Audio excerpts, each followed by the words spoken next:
Collor e Lula foram para o segundo turno. 2 debates foram transmitidos para todo o país. Lula claramente venceu o primeiro. 3 dias antes da votação, houve um segundo debate. No dia seguinte, o Jornal Nacional editou e transmitiu um resumo editado de 6 minutos, assistido por 64% da audiência. Foi especialmente montado para deter Lula e eleger Collor. Sabemos perfeitamente bem que a nossa... Few doubt that Lula lost the second debate. He was unsettled and had been through a grueling and vicious campaign full of personal smears. Em função não de méritos pessoais, mas em função da competência de uma categoria profissional, em função da competência de milhares de brasileiros, em função da competência dos partidos com que eu me orgulho de estar aliado, eu estou hoje disputando a presidência da República para ganhar as eleições dia 17. Eu gostaria de... In the summary, Collor was forceful. He had all the good lines, as well as 1 minute and 10 seconds more than Lula.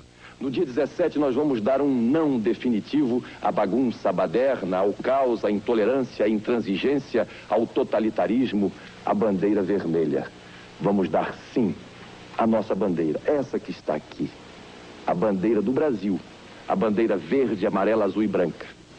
E quem venceu o debate? Depois do resumo, o Jornal Nacional apresentou os resultados de uma pesquisa telefônica sobre o debate feita pela agência responsável pela construção da imagem eleitoral de Collor.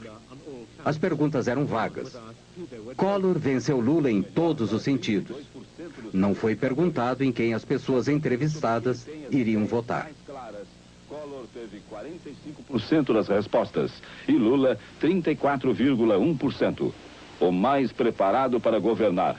Collor, 48%. Lula, 30%. O nosso trabalho como profissionais da televisão foi e continuará sendo o que fez a televisão nesses 2 debates.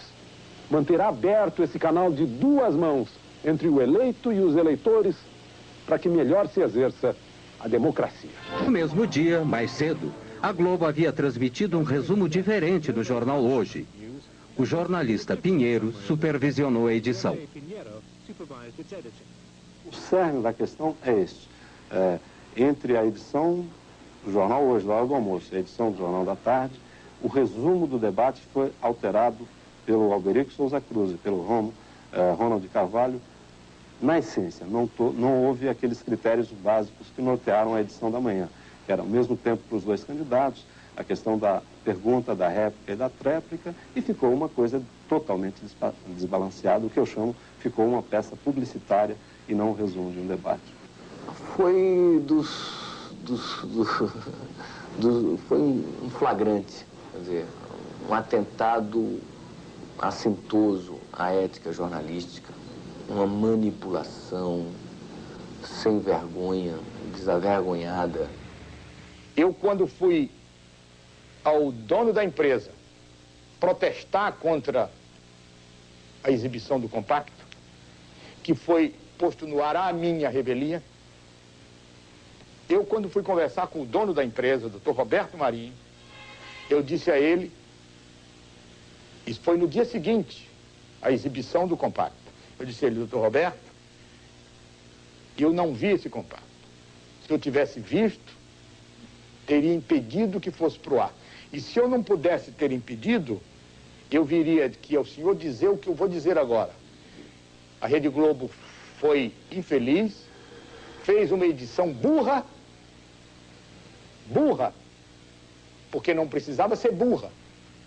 O Lula perdeu pelas suas fragilidades. Agora, em hipótese alguma, numa sociedade democrática e numa televisão democrática, pode-se admitir uma manipulação tão grotesca, tão grosseira como foi feita pela Globo naquela vez. Havia uma tendência de uma aproximação entre os 2 candidatos e no dia do debate eles estavam apenas a 1% de diferença. Com este resumo do debate na sexta-feira, a pesquisa do sábado mostrou uma abertura de diferença e no domingo a diferença que era de 1 ponto apareceu como de 4 pontos. Ah, e agora que está o problema. Agora, vou falar um pouquinho. Eu achei que aí foi dentro da Rede Globo. Esse foi o Collor, foi realmente ajudado pela Rede Globo. Eu também a mesma coisa, eu cheguei até a dizer, esse negócio aí tá passando mais por baixaria do que, né, uma discussão, sei lá, muito feio. Por haver protestado publicamente sobre o resumo da noite, Pinheiro foi demitido. E por haver protestado em particular, Nogueira, chefe do Departamento de Jornalismo da Globo há 22 anos, foi aposentado. Foi substituído por Alberico Souza Cruz, o responsável pela edição do resumo da noite. A intervenção de Roberto Marinho nas eleições pode não ter sido decisiva, mas foi muito importante. Collor acabou sendo uma péssima escolha. Havia críticas crescentes da terrível corrupção do seu regime, que a Globo, pelo menos no início, fez o possível para esconder. Este é o retrato que o próprio Marinho fez de Collor. Ele ficou tão orgulhoso que o publicou em seu jornal. Mas no outono de 1992, até a Globo teve que deserdar o presidente. Ele foi afastado e se viu forçado a renunciar. A Globo se deu muito bem com o sucessor de Tancredo, José Sarney. Essencialmente porque esse governo de Sarney era um governo muito fraco e muito sensível ao poder da Globo. A Globo, na verdade, tem a vocação governista. E o que ela não quer é que seus interesses sejam contrariados. O fato de aparecer, por exemplo, em qualquer programa da Globo, esporadicamente, possibilita a própria reeleição de um deputado ou de um senador. O fato de não aparecer, e o Roberto Marinho tem poderes, veja bem, para impedir que qualquer um apareça em outros meios de comunicação. Democracia pressupõe a liberdade de comunicação, a liberdade de expressão. E não haverá liberdade de expressão se os meios de comunicação não forem democratizados. Se você tem um instrumento de comunicação que por dia ele fala com 60 a 70 milhões de pessoas e o controle das mensagens é feito apenas por uma equipe ordenada ideologicamente por um senhor, né? Eu penso que aí está descaracterizada qualquer possibilidade de democracia. Sintonizado no canal 8, recebia... Opposition to Marinho's power is bound to be marginal and symbolic. Recently in Rio, a pirate TV station went on air for less than an hour.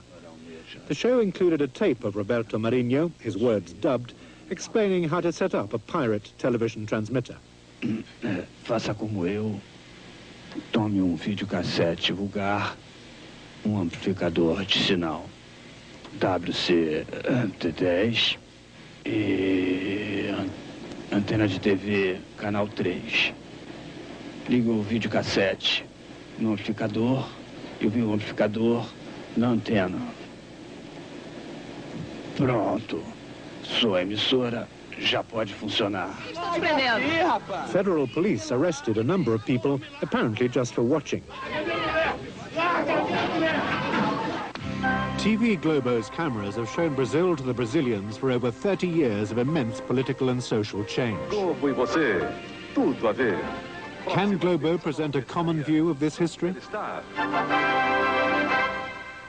O que a Globo fez para retratar a história recente do Brasil é muito pouco, mas a Globo fez, no ano passado, uma novela ou uma minissérie chamada Anos Rebeldes, que procurava retratar aquele período mais sensível da contestação dos jovens, das guerrilhas urbanas, da contestação ao regime militar. Evidentemente, nessa retratação desse regime, ela não colocou o papel que ela própria tinha desempenhado durante o regime militar, como uma espécie de porta-voz oficiosa ou quase oficial dos donos do poder. Esta foi a terrível realidade do regime militar. Em 1990, uma enorme sepultura coletiva secreta, do início dos anos 70, foi descoberta em um cemitério de São Paulo. Havia mais de 1000 corpos. Entre os restos de alguns corpos já identificados, há o de uma jovem envolvida na luta armada contra os militares. Seus pais haviam procurado seu corpo durante 18 anos.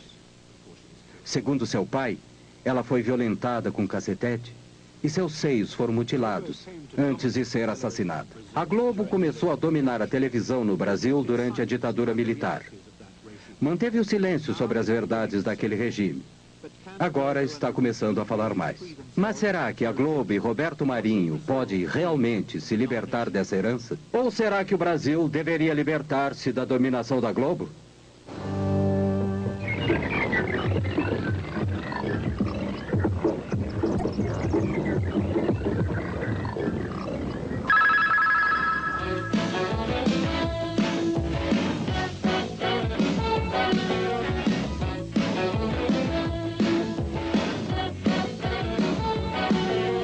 A televisão me deixou